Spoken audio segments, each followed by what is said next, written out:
கீரை கீரை கீரை விதவிதமாக கீரை இருக்குதுங்க.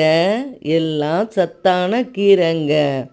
இன்றைக்கி நாம் பார்க்க போகிற கீரை சிறுகீரை. சிறுகீரை சிறுகீரை சிறுகீரை. வணக்கங்க.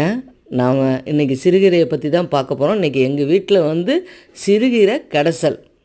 இந்த சிறுகீரையை நாம் தண்ணியில் நல்லா அலசிட்டு நாம் இதை எப்படி சமைக்கிறோம்னா, பாசிப்பருப்பு போட்டும் கடையலாம். அடுத்தது துவரம்பருப்பு போட்டு குழம்பு அழகாக வைக்கலாம். தேங்காய் போட்டும் பொரியல் பண்ணலாம். இந்த கீரை நமக்கு நிறைய நன்மைகள் கொடுக்குதுங்க. நம்ம சமையலில் எவ்வளோ அளவுக்கு கீரையை டெய்லி சேர்த்துக்கிறோமோ அவ்வளோ அளவுக்கு மலச்சிக்கல் வராது. சிறுகீரை அதுக்கு ஃபேமஸானது. உடம்பை குளிர்ச்சிப்படுத்துங்க. தினமும் ஒரு கீரையை சாப்பிடுவோம். உடல் நலனை காப்போம்.